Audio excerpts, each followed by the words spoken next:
this about a year ago, and it's just some leftover molding, and I have it connected with just bolts and wing nuts at the corners so that you can fold it up and it makes a compact, nice little package.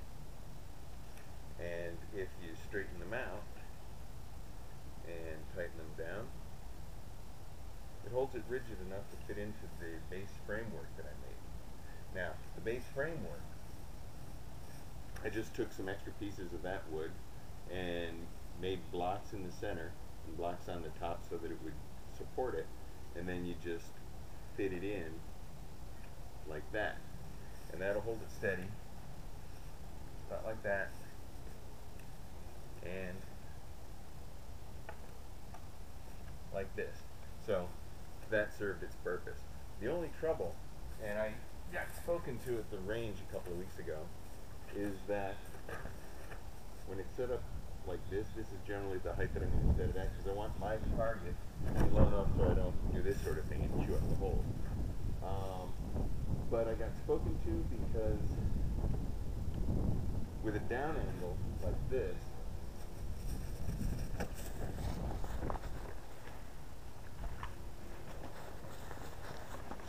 if I move in on it like this, the rounds could skip off the ground here and bounce up. Okay, so we wanted to make sure that my rounds were actually impacting the burn. So I needed to get the target up higher, okay, because this is only 34 inches high. So I came up with a PVC target stand. And it all fits in a nice little bucket. So here are all the parts for the PVC pipe target stand. Each one of these sections is 18 inches long, and it's 3-inch inner diameter PVC pipe. Pretty sturdy stuff.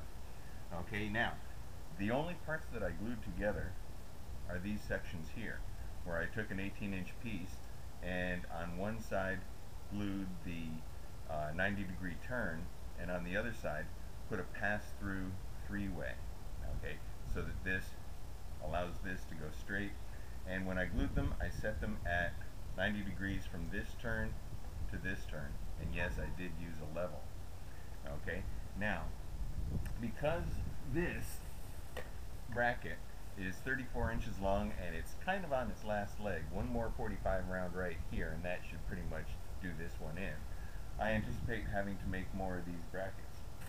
So what I do is in this center section, the next one I make is going to be bigger so that I can put more than one target in.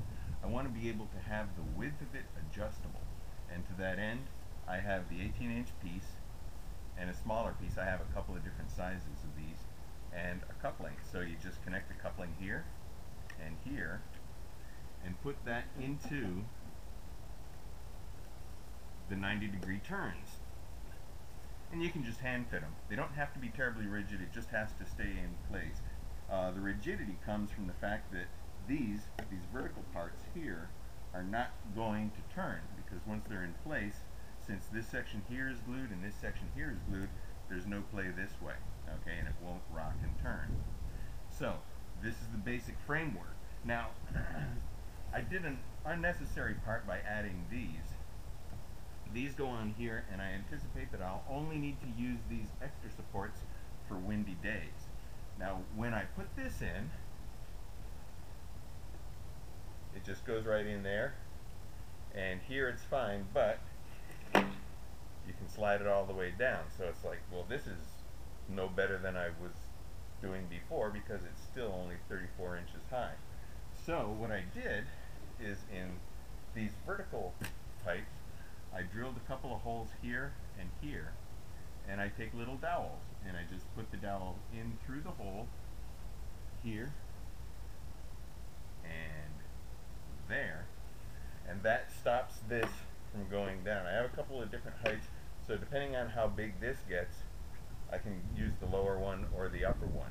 And it wobbles, but it's steady enough. It's not really going to go anywhere. And then this way you'll see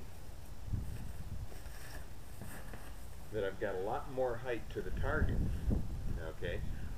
If I want to get a wider target going this way, I just have to get a wider piece there and spread the whole business out. So I hope this helps, because this way you have an expendable piece that you can just chuck when it gets all shot up, and you're not aiming, or you're trying not to hit the PVC at all. So at this height, I hope it helps. This part gets hit, it's expendable, this is your gold here. So this is my opportunity to offer you a chance to bust a cap, not your budget. You can find my podcast at frugalshooter.blogspot.com. It's the Frugal Shooter Podcast, and it's also available through iTunes.